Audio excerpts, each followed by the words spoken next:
자폐성 장애인의 자립과 권리 보장을 위한 정책 토론회가 개최됐습니다.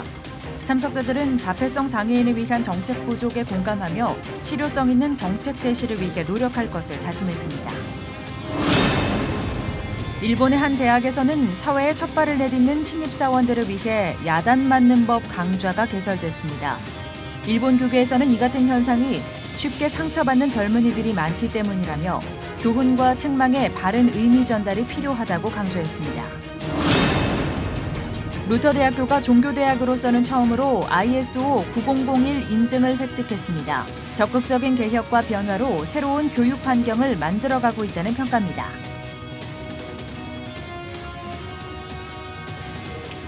여러분 안녕하십니까? C채널 매거진 굿데이 첫 소식입니다. 네, 국내에는 23만여 명의 발달장애인이 있습니다. 발달장애인의 수가 해마다 증가 추세를 보이고 있는 상황에서 장애인 정책의 미비점을 보완하고 보다 나은 정책을 만들어 나가기 위한 토론회가 개최됐습니다. 변현준 기자가 보도합니다. 국내 발달장애인의 수는 지난해 말 기준 23만여 명. 해마다 3.6%의 성장세를 보이며 전체 장애인의 10% 수준까지 증가했지만 발달장애인을 위한 정부의 정책은 여전히 걸음마 단계입니다. 발달장애인들이 자립할 수 있는 사회적 환경을 조성해 나가고자 지난 19일 정책 토론회가 개최됐습니다. 토론회는 발달장애인 중 자폐성 장애인들을 향한 정책에 초점을 맞춰 진행됐습니다. 자폐성 장애인 자녀를 둔 정정란 씨는 자폐성 장애인들의 활동 영역은 지극히 제한적이라며 사회로 나갈 수 있는 시스템을 구축해달라고 호소했습니다. 장애인 가정은 아이로 인해서 그 가정도 잡혀야 된다는 말이 있습니다. 사회생활하는 데도 많이 위축되고 소외되고 그 부모들이 우울증도 알아서 자살하는 경우도 저는 봤습니다. 같이 사는 사회로 가서 비장애인들에게 우리 자폐성 장애인들에 대한 인식 개선도 해주고 같이 더불어 사는 사회가 됐으면 좋겠습니다. 예. 김용환 용인강남학교 교장은 기독교 정신으로 설립돼 장애 아동들을 위해 헌신해온 미랄학교의 사례를 예로 들며 발달장애인 교육제도 강화에 필요성을 제기했습니다. 이 미랄학교에 들어오기 위해서 지방에서도 많은 분들이 와서 정말 교육다운 교육 받고 싶다는 그런 부모님들도 많이 계십니다. 지금 교육권을 위해서 이런 부분에서 상당히 좀 필요한 정책이 나와야 되지 않을까 생각을 하고 있습니다. 이준우 강남대학교 교수는 최근 시행된 발달장애인 평생케어 종합대책에 자폐성 장애인들을 위한 부분이 부족하다고 지적했습니다. 이 교수는 이어 정부 정책의 실효성 있는 실천이 필요하다고 당부했습니다. 발달장애인 영역 속에서도 또 소수인 자폐성 장애인, 굉장히 그분들에 대한 이해가 여전히 부족한 것이 현실입니다. 무언가 자꾸 이것저것 만들긴 만드는데 그것이 좀 디테일하게 아주 세심하게 실제적으로 발달장애인의 삶의 그 현상 속에 얼마만큼 들어가고 있는가, 이제 이것을 깊이 좀 고민해 보아야 할 때가 되었다고 봅니다. 토론회에는 나경원 자유한국당 원내대표를 비롯해 주최자인 신상진 의원, 장덕철 보건복지부 차관 등이 참석했습니다. 자폐성 장애인 여러분들이 좀 더 국가에서 보호받고 자신의 또 삶과 역할을 우리 사회에서 또 펼쳐나갈 수 있도록 여러분의 든든한 후원자가 되도록 노력하겠습니다. 그동안 대한민국의 정책이 장애인의 입장이 아니라 결국 비장애인의 입장으로 정책이 실현되어 온 것이 굉장히 문제가 많이 있었습니다.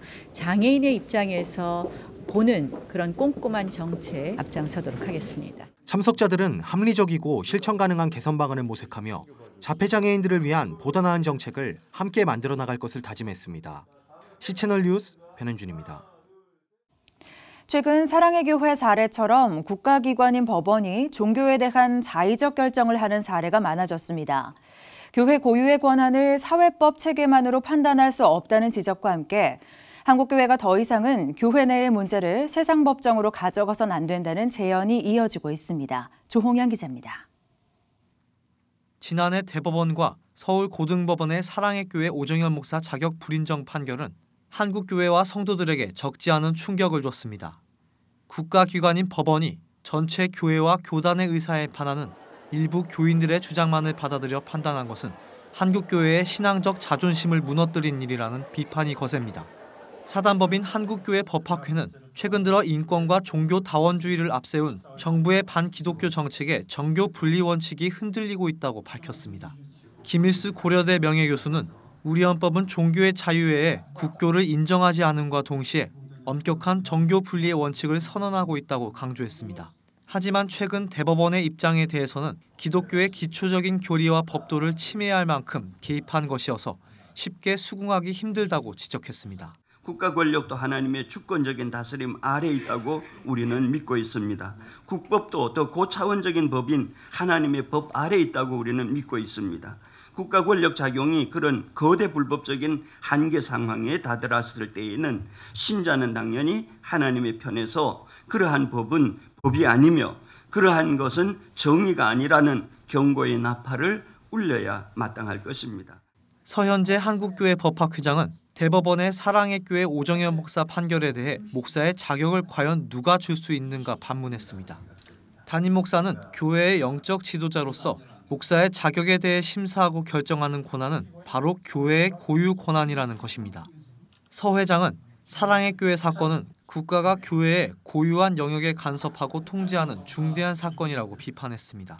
서 회장은 또한 이번 일을 그대로 지나치게 되면 사법부는 얼마든지 교회 내부 문제에 개입해 기독교가 누리는 종교 자유를 유린하게 될 것이라고 덧붙였습니다. 이거는 특정 교회, 특정 개인 목사의 문제가 아니다. 왜냐하면 여기에서 밝혀진, 여기에서 굳어진 이런 법원 판결에는 앞으로 모든 기독교 분쟁에 적용될 수 있는 이런 획기적인 위정표가 될 수 있기 때문에. 하지만 국가기관이 교회의 권한에 개입하게 된 데에는 먼저 교회의 책임이 있다는 지적도 있었습니다. 교회 내부의 문제를 스스로 풀지 못하고 법정으로 끌고 가 문제를 세상의 판단에 맡겼다는 것입니다. 국가법원에서 벌어지는 수많은 분쟁으로 하나님의 영광을 가리는 죄에 대해 한국교회가 철저히 회개하고 이제는 기도를 통해 문제를 해결해야 한다는 제언이 이어지고 있습니다. C채널 뉴스 조홍현입니다. 동성애 동성혼 반대 국민연합이 지난 19일 국가인권위원회 규탄 시위를 개최했습니다. 국가인권위원회는 낙태죄가 위헌이란 의견을 헌법재판소에 제출하고 여성들의 낙태에 대한 자기결정권을 보장해야 한다고 주장하고 있습니다. 동반연 측은 인권위가 세상에서 가장 약자인 태아의 생존권을 짓밟았다며 이러한 주장을 지속해 펼칠 경우 국민적인 심판을 받을 것이라고 경고했습니다. 한국교회 여성연합회가 지난 19일 세계 기도일 한국대회를 개최했습니다. 이날 대회에서는 지난 2014년부터 올해까지의 세계 기도일 예배문 작성국인 이집트와 바하마, 쿠바, 필리핀, 수리남, 슬로베니아의 여성들을 위해 기도했습니다. 2020년 세계 기도일 예배 공동 예배문 작성국은 짐바브웨입니다. 윤석중 지구촌교회 장로가 성남시 장로연합회 제22회기 신임회장에 취임했습니다. 지난 19일 지구촌교회 분당채플에서 열린 이 취임 감사예배에는 100여 명의 성남시 장로연합 회원들이 참석했습니다. 손병덕 지구촌교회 목사는 성남시 장로연합회가 추락한 교회의 위상을 세우는 데 귀하게 쓰임받길 바란다고 메시지를 전했습니다. 여러 가지로 힘들고 어려운 시기에 있습니다. 이제 성남시에 있는 장로님들, 각 교단에 있는 장로님들을 흩어졌던 모든 마음들을 한 마음으로 한 소망을 가지고 새롭게 기초를 다지며 새롭게 시작하는 한 회기가 되었으면 합니다.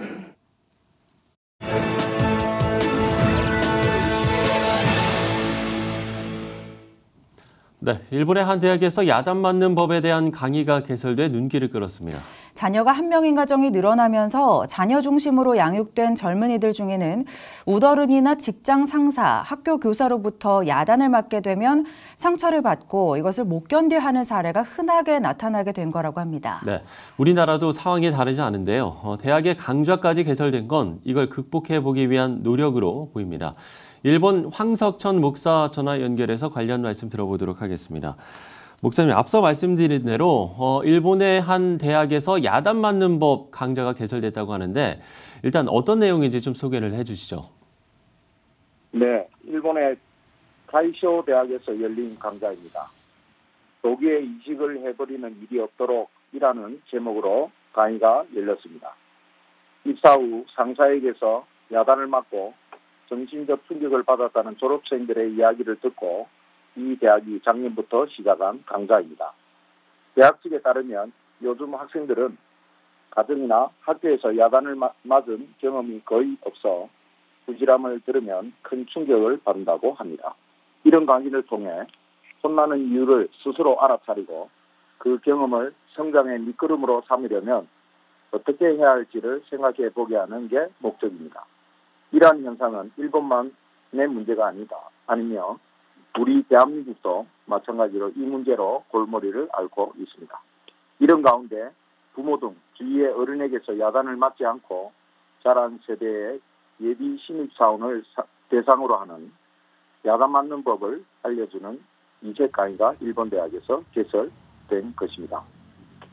네, 사실 누구나 싫은 소리를 듣는 건 불편하고 또 힘든 일이지만 그런 어려움을 넘어서야 하는 게 또 사회생활이지 않겠습니까? 일본에서도 젊은이들이 그런 면이 좀 부족하다는 인식이 있는 것 같아요. 네, 그렇습니다. 심한 경우 어른들로부터 야단을 받은 치욕을 참지 못하고 안갚음 차원에서 살인 등 강력 범죄를 저지르는 사례도 간혹 소개되기도 합니다. 야단이나 구등을 못 견뎌야 하는 젊은 세대들로 인해 어른들은 경우에 어긋나는 행동을 하는 젊은이들을 목격해도 함부로 구등이나 야단, 훈계를 하지 못하는 것이 현실입니다. 이 강의를 마친 한 강사는 직장 상사나 선배는 조금 거친 표현을 사용할지 모르지만 혼나더라도 자신이 나쁜 사람이 됐다고 생각하지 말라고 권유하며 오히려 상대는 여러분이 잔소리를 받아들여 더 바르게 성장하기를 기대하고 있다고 강조하고 있습니다. 이처럼 일본에서 학생은 야단 맞는 법, 상사는 야단 치는 법의 강습을 받는 시대의 현상에 대해 일본의 NHK는 성격과 가치관도 다른 사람들이 모이는 사회인 만큼 정답은 있을 수 없지만 야단치는 쪽이나 야단 맞는 쪽 모두 상대의 이야기에 귀를 기울이고 기도의 의미를 생각하는 게 공통의 포인트라고 지적하고 있습니다. 네, 성경에서도 교훈과 책망에 관한 말씀들이 많이 나오고 또 예수님도 이 부분을 중요하게 여기셨는데 교훈과 책망 또 우리 교회나 가정 직장에도 이런 부분이 좀 필요한 부분이라고 생각이 되는데 어떠십니까? 예, 성경을 보면 디모데후서 3장 16절에 모든 성경은 하나님의 감동으로 된 것으로 교훈과 책망과 바르게 함과 의로 교육하기에 유익하니라고 말하고 있습니다. 그러기에 우리에게는 잘 가르쳐야 하는 의무와 사명이 있습니다. 그리고 성숙된 지혜와 목표가 필요하다고 생각됩니다. 현재 많은 어린이들과 젊은이들이 야단을 치는 것에 대해 받아들이기 어려워하며 또 때로는 그렇게 하면 안 된다고 포기하는 시대인 것 같습니다. 그러나 때로는 올바른 것과 진리를 잘 가르치기 위해서는 틀린 것을 가르치고 바르게 고치기 위해서는 야단을 치는 것도 필요한 것 같습니다. 이 둘 가운데 많은 고민이 있는 것 같습니다. 야단을 치면 잘 순응하지 못하고 받아들이지 않고 그렇다고 포기하면 올바른 것과 진리를 바르게 가르칠 수 없는 그런 오류에 빠지게 되는데 이번 마련된 강좌도 이런 부분을 시정해 보고자 나타난 시도라고 봅니다. 이런 노력이 사회가 하기 전에 교회가 이런 부분을 먼저 하나님 말씀에 입각하여 더 적극적으로 해결하고자 하는 노력들이 필요하다고 생각됩니다. 마지막으로 디모데후서 3장 17절은 이는 하나님의 말씀으로 온전하게 하며 모든 선한 일을 행할 능력을 갖추게 하려 함이라라고 하는 말씀처럼 우리에게는 분명한 목표가 있기 때문입니다. 네, 가르치는 사람은 의로 교육하고 배우는 사람은 인내와 겸손의 자세가 좀 필요해 보이는데요. 이것은 일본뿐 아니라 우리나라 상황에도 그대로 적용되는 부분인 것 같습니다. 함께 좀 기도하면서 보다 성숙해가는 길을 찾았으면 좋겠습니다. 네, 일본의 황상천 목사와 이야기 나눠봤습니다. 앞서 말씀을 나눈 목사님처럼 많은 선교사들이 일본 복음화를 위해서 헌신하고 있는데요. 최근 통계에 따르면 일본 본토보다 해외에 거주하고 있는 일본인들이 복음을 받아들이는 경우가 더 많다고 합니다. 네, 이렇게 믿음을 갖게 된 일본 기독교인들의 영향력이 확장되고 있는데요. 미국에 거주하는 일본인들에게도 나타나는 현상이라고 합니다. 미국에서 전해온 소식입니다. Religious movement is changing in Japan. In the past, the Japanese were largely indifferent to Christianity, and many people knew almost nothing about Jesus. According to studies, less than 1% of the population of Japan is Christian. For decades, temple worship and shrine visitation has become a major part of the Japanese family culture. However, today, after moving to the US, some Japanese stopped looking for temples or shrines. Instead, they were brought to churches. Mayumi Sakamoto is the organizer of the local Japanese Bible study in Virginia Beach. Every week, she invites Japanese members to join her. At the study, she shares how she was so afraid of death as a teenager. Her only thought was to go to the temple and to ask for solutions. When I left the place, I didn't feel better. I thought maybe I should donate more money to the temple. Mayumi also explains younger generation in Japan today start to question the purpose of the temples. When they go to temples simply to follow the tradition, in fact, they start to realize those temples are just plain buildings. There are no restrictions on evangelism or preaching about the gospel in Japan. Nevertheless, Japan remains slow responsive to Christian teaching. Mayumi and her group are going to open up more Bible small groups and train more Christian leaders for their nation. More importantly, they are eager to teach more Japanese younger generations the real way to eliminate fear and find peace. Mengfei Li for CBN News.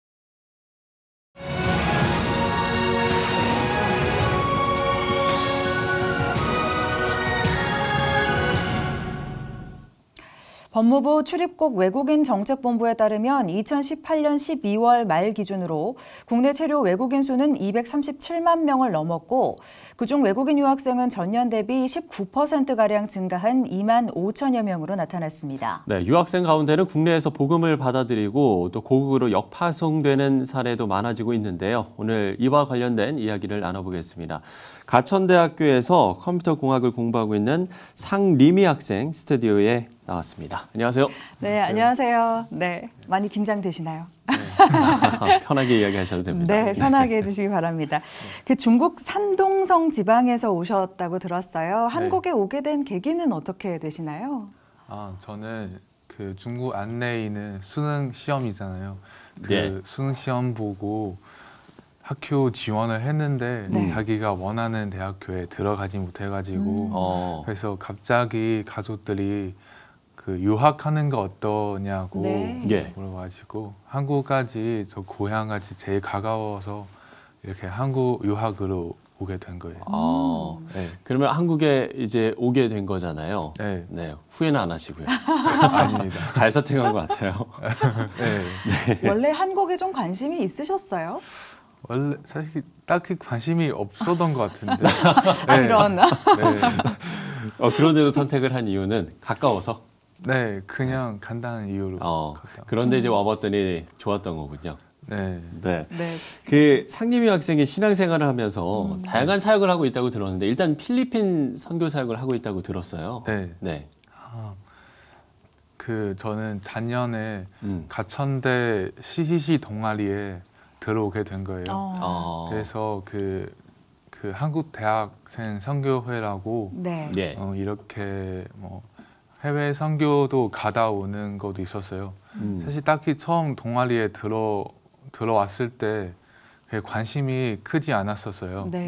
근데 이렇게 그 학교 활동 같은 거, 수모임 같은 것도 진행하면서 이렇게 필리핀 단기 선교에 대해서 관심도 많아지고 있었어요. 그래서 기도를 통해서 또 이렇게 동역자들과 모임을 통해서 이렇게 필리핀로 이렇게 일로일로라는 도시로 가게 된 거예요. 그 작년에 그러면 이제 선교를 처음 가셨던 건가요? 저는 2017년 교회에서도 드림 스쿨로 그 말레이시아 단기 선교도 가다 왔어요. 갔었을 때 뭐 가장 인상 깊었던 일이나 뭐 기억에 남는 일들이 좀 있었을 것 같은데 어떤 게 가장 기억에 좀 남았었나요? 필리핀이요? 네.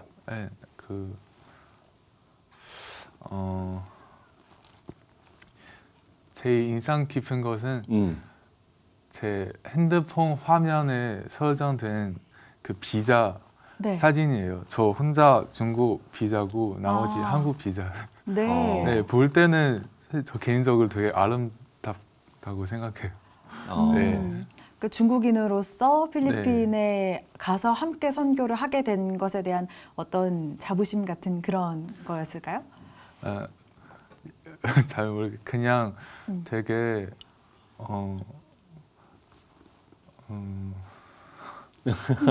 그냥 좋아 보여요. 네. 그래도 좀 많은 걸 좀 느꼈을 것 같아요. 어떻게 보면 이제 본인이 직접 신앙생활을 하는 것과 그렇죠. 내가 이제 선교 사역을 하는 것과 여기서 좀 다른 점도 좀 있었을 것 같은데 어떤 점을 좀 느꼈나요? 약간 제가 처음 한국에 왔을 때는 외국 사람으로서 한국어도 많이 쓰고 다니잖아요. 근데 모국어 아닌 이상 너무 많이 스트레스 받고, 근데 이번에 필리핀 가게 됐는데 저랑 한국 학생들이랑 필리핀에서 다 같이 영어를 쓰는 거예요. 사실 영어는 저희가 다 잘하는 편이 아니라서 이렇게 갑자기 영어도 저 영어도 못해요. 근데 이렇게 어렵게 얘기하면서 한국어는 엄청 편하고 진짜 모국어 같은 느낌도 약간 이런 쪽에 또 그런 걸 또 느끼셨군요. 좋습니다. 선교 이야기도 들어봤는데요. 사실은 신앙생활을 언제부터 그럼 시작하셨는지도 좀 저희가 궁금해요. 네.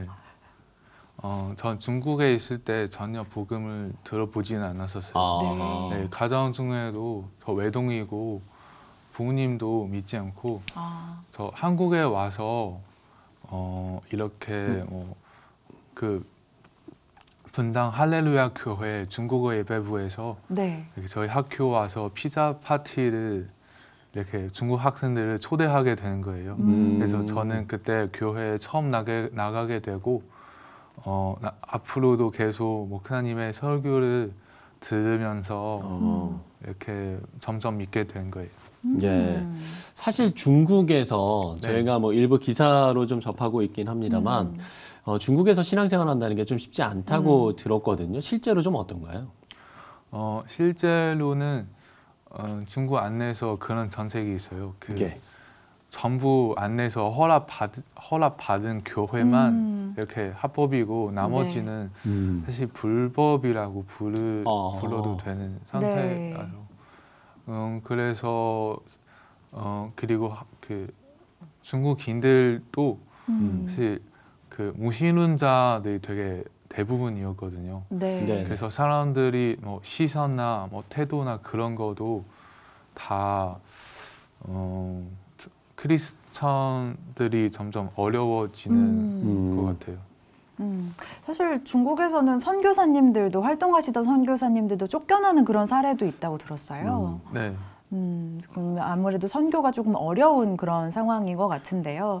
어떻게 보면은 한국에 지금 와 계시지만 중국인으로서 이런 좀 신앙적인 부분을 공개하고 지내기가 좀 불편하다, 조금 조심스러운 부분도 있었을 것 같아요. 저는 사실 그 복음을 처음 들었을 때는 약간 그런 부분이 있었지만 나중에 신앙생활 하다 보면서 이렇게 뭐 제가 살고 있는 곳이 안 되다는 게 아니라 정말 하나님의 나라로서 이거 볼 때는 또 다르더라고요. 리미 학생의 앞으로의 좀 계획도 궁금합니다. 이제 학업이 끝나면 중국으로 돌아가는 건가요? 저 일단 계획도 잘 모르겠습니다. 근데 한국에 하나님께서 이끄시는 대로 일단 한국에 더 있는 것이 저한테 좀 편한 것 같아요.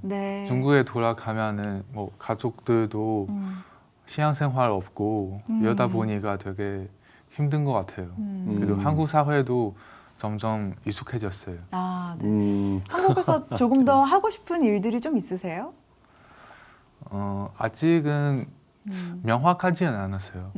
근데 약간 중국과 한국에 이렇게 잘 소통될 수 있는 그런 브리지를 만들고 싶어요. 네. 사실 이게 유학생들도 한국 사람들도 되게 오해가 생길 수 있고 편견도 생길 수 있잖아요. 그래서 이렇게 뭐 조금이라도 네. 이렇게 다른 나라에 대해서 관심을 좀 알아볼 수 있는 계기가 생겼으면 좋겠어요. 그렇군요. 지금 그러면 몇 학년? 4학년이신 네. 건가요? 네. 네. 이제 졸업 이후에 또 계획을 또 이제 짜서 함께 또 나아가실 텐데요. 기도 제목이 또 있으실 것 같습니다. 좀 나눠주시면 좋겠는데요. 네, 저 방금 얘기한 것처럼 특히 지금 한국에 있는 중국 유학생들이 사실 언어도 다르고 문화도 다르고 네. 생각도 다르고 그래서 학교 생활이 되게 사실 스트레스 많이 받을 수 있어요. 되게 부담이 많은 것 같았어요. 네. 그래서 이럴 때는 정말 편견이 생기는 거 되게 쉽고 되게 오해가 많이 하는 되게 오해도 많을 거예요. 네. 그래서 이 학생들이 정말 한국에서 조금 더 뭐 편하게 살 수 있게 특히 교회로 떠나서 교회로 가서 이렇게 예수님을 알게 되고 복음을 들었으면 좋겠어요. 기도 제목은 그 학생들 위해서 기도를 해줬으면 좋겠어요. 네. 예. 이제 대학교 4학년이기 때문에 앞으로에도 진로도 고민이 많을 텐데 네. 우리가 뭐 사람이 마음으로 자기의 길을 계획할지라도 그 걸음을 인도하시는 이는 여호와시니라는 말씀처럼 네. 네, 하나님의 인도하심이 있기를 저희도 기도하겠습니다. 네. 네, 오늘 말씀 고맙습니다. 여기까지 듣겠습니다. 고맙습니다.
네, 한국교회의 희망을 교육에서 찾아보고자 마련한 특별기획 기독교 교육 한국교회의 희망. 네, 오늘은 루터대학교 권득철 총장 스튜디오에 모셨습니다. 총장님 안녕하십니까? 안녕하십니까? 네, 안녕하십니까? 네, 총장님 먼저 축하드립니다. 최근에 그 2019 올해 한국의 영향력 있는 CEO상을 수상하셨는데요. 소감 한 말씀 부탁드립니다.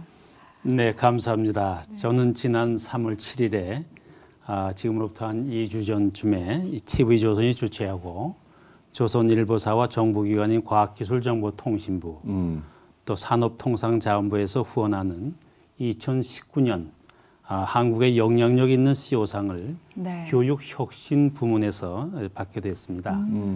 제가 아는 바로는 이 상은 경영혁신을 바탕으로 기업 활동이나 기관 경영을 해오면서 인재 양성 및 새로운 기업 문화에 기여한 그러한 CEO들을 선정해서 상을 수여하는 것이라고 합니다.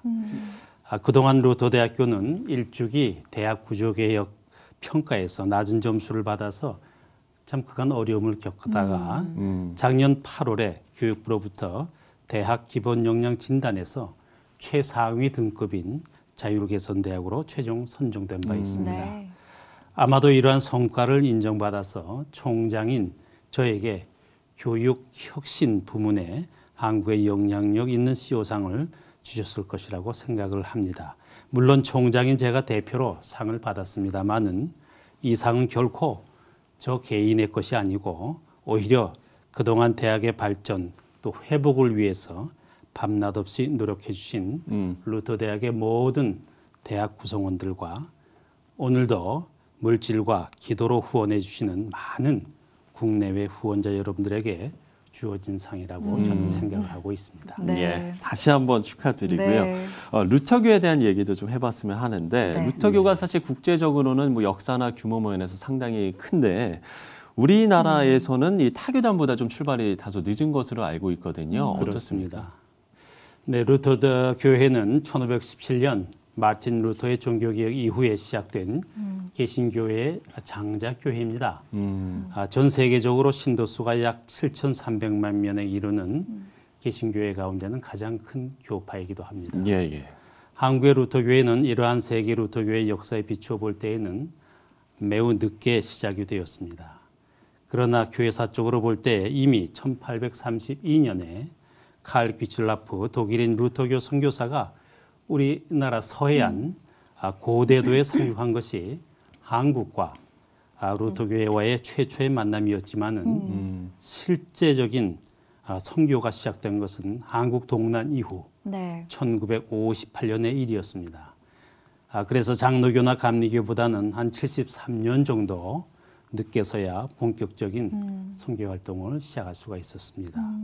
그러나 길지 않은 연륜 속에서도 우리 한국의 루터교회는 베델성서 연구, 또 루터라나워 방송, 기독교 통신 강좌, 콩코디아 출판 사업, 또 루터대학의 설립 등 다양한 선교 프로그램을 통해서 한국의 전체 교회를 섬기는 교단으로서의 사명을 다하고 있습니다. 특히 루터대학교는 기독교 한국루터회에 의해서 1966년도 3월에 설립되어 오늘에 이르고 있습니다. 네. 신학대학으로 출발한 루터대학교는 그동안 많은 목회자와 평신도 지도자들을 양성해 왔습니다. 현재 신학과, 상담 심리학과, 사회복지학과, 언어치료학과 등 4개 과가 운영되어지고 또 개설되어 있습니다. 네, 좋습니다. 그런가 하면 최근에는 이 루터대학교가 종교계 대학도 최초로 ISO 9001 인증을 또 받으셨는데요. 네. 보니까 수업과 성적 관리 그리고 서비스, 교육 과정, 강의 개선 분야에서 인증을 받으셨습니다. 추진하게 되신 과정에 대해서도 좀 소개해 주시죠. 네, 제가 2017년 5월에 루터대학교 제7대 총장으로 취임하면서 네. 최우선 과제로서 대학의 경쟁력 강화를 위해서 강조한 것이 바로 체계화된 행정을 구축하는 것이었습니다. 네. 예, 예. 왜냐하면 당시 대학 구조개혁 평가에서 최하위 점수를 받아서 심지어 폐교 위기에까지 내몰렸던 루터대학교가 그 당면한 위기를 극복하기 위해서는 무엇보다도 행정 시스템과 또 행정 역량이 우수한 대학으로 변해야만 하겠다 하는 것이 저의 생각이었습니다. 이러한 목표를 달성하기 위해서 계속 저희는 학사제도 개선과 교육과정 개발에 힘을 쏟아왔습니다. 이러한 노력으로 루터대학교는 자율개선대학으로 최종 선정될 수도 있었다고 저는 생각을 하고 있습니다. 그러나 저는 루터대학교가 자율개선대학으로 선정되었다는 것 그 자체가 중요한 것이 아니라 앞으로 자율개선대학에게 우선적으로 자격이 주어질 교육부 지원 사업인 대학 혁신 지원 사업을 제대로 계획하고 수행하려면은 더욱 대학 행정 시스템이 고도화되어야만 된다고 저는 생각했고 네. 바로 그러한 대학 혁신 지역 사업에 대한 효율적이고 실질적인 대비책 가운데 하나가 바로 ISO 9001 인증이었습니다. 네. 더 구체적으로 말씀드리면 루터대학교는 ISO 9001이라는 국제 표준 경영 시스템을 학사 행정 분야에 도입하고 또 적용함으로써 2019년부터 시작해서 2021년까지 3년간 계속되는 대학 혁신 지원 사업에서 최우수 등급 대학으로 인정받기 위해서 그동안 모든 대학 구성원들이 합심해서 애쓰고 노력하였습니다. 그 결과로 종교계 대학으로는 최초로 학사 관리에 있어서 국제 표준인 ISO 9001 인증을 획득하게 된 것입니다. 네. 네. 물론 뭐 겸손하게 말씀을 해주셨습니다만 사실 이 자율개선 대학으로 선정이 됐다는 게 정말 그야말로 내부적으로 부단히 노력을 했다. 그렇죠. 이런 좀 반증이 아닐까 싶거든요. 네, 뭐 거듭 말씀드리지만은 제가 취임할 당시에 네. 루터대학교는 정부의 대학 구조개혁평가에서 2년 연속으로 재정지원 제한대학으로 선정되었던 아주 힘들었던 상황이었습니다. 그야말로 대학 존폐 위기 때에 제가 총장으로 취임하게 된 것입니다. 저는 우선 맨 먼저 기본으로 돌아가서 질문하는 것으로부터 시작을 했습니다. 가장 먼저 기독교 대학인 우리 루터 대학의 설립 이념과 교육 목적이 과연 무엇이었는지에 대한 근본적인 물음을 던졌던 것입니다. 그래서 교직원들이 평가 지표에 나오는 여러 항목들에 대해서 실적을 만들기에 급급하기 전에 과연 우리가 이것을 왜 해야 하고 왜 이 대학을 하나님께서 세우셨는지에 대한 근본적인 고민을 함께 나누었습니다. 그 해답으로 교육 목적 정립에 관한 보고서를 작성도 했습니다. 그리고 교육 목적에 따른 인재상을 기반으로 해서 핵심 역량을 도출하였고 이를 바탕으로 중장기 발전 계획과 특성화 계획을 재수립하기도 했습니다. 또한 대학의 가장 중요한 기능인 교육에 중점을 두고 인재상을 기본으로 한 4차 산업혁명에 대비할 수 있는 핵심 역량 기반의 교양교과목으로 전면 개편을 하였고 현장과 실습 중심의 전공 교과목 편성을 시행했고 더 나아가 학생들 학습 역량 강화, 취창업 지원, 진로 상담 지원 등의 비교과 과정을 선진화하는 등 4차 산업혁명에 적합한 인재를 양성할 수 있도록 교육 체제를 아주 전면적으로 바꿨습니다. 네, 좋습니다. 말씀하시는 내용들을 들어보니까 루터대학교가 앞으로 나아갈 방향이 좀 더 기대가 되는데요. 루터대학교가 또 가지고 있는 장점 중에 하나가 국제 네트워크를 통해서 이루어지는 교육인 것 같습니다. 이 과정에 대해서도 좀 소개를 해주시죠. 네, 아까 루터교회가 개신교회 가운데는 전 세계적으로 가장 큰 교회임을 말씀드렸습니다만은 실제로 루터교회들은 전통적으로 교육에 대한 지대한 관심을 가지고 있습니다. 왜냐하면 교육은 루터교회의 중요한 선교의 도구이자 목표였기 때문입니다. 그래서 종교개혁자 마틴 루터는 이렇게도 말하고 있습니다. 그리스도인들이 복음을 전하기 위해서는 교육이 필요하다. 이에 따라 모든 루터교회는 교육에 힘을 쏟게 되었고 대학을 비롯한 많은 교육기관들을 통해서 하나님의 나라의 확장에 힘을 쏟고 있습니다.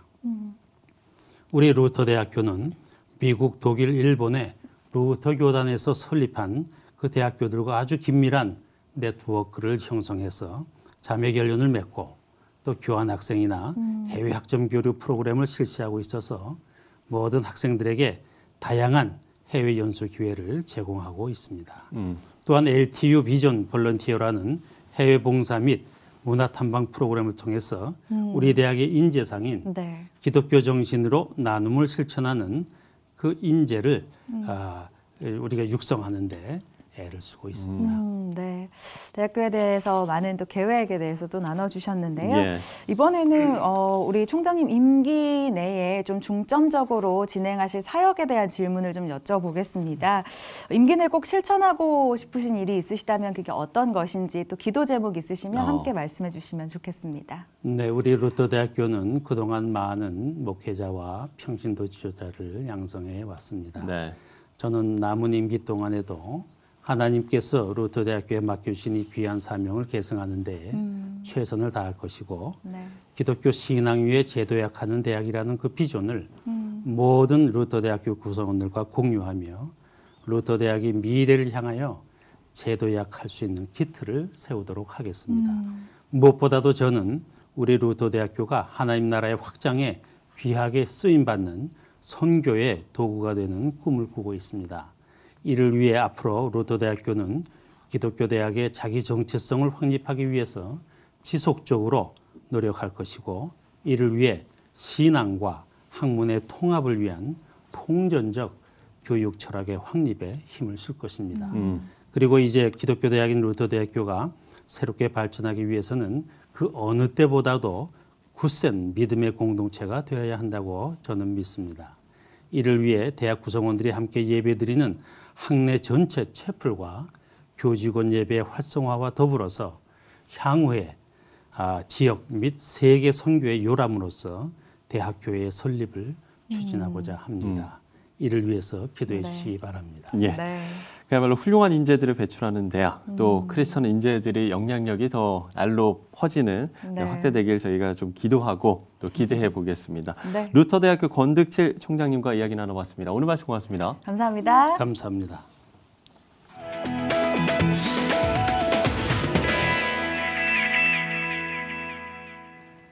네, 농가에서는 매우 중요하게 여기는 절기가 바로 춘분인데요. 농사를 시작하는 시기이기 때문이죠. 오늘이 바로 그 춘분이었습니다. 네, 봄을 나눈다는 절기 이름처럼 베풀고 나누는 일이 풍성한 계절이 됐으면 좋겠습니다. 네, 시채널 매거진 굿데이 오늘 순서는 여기까지입니다. 시청해주신 여러분 고맙습니다.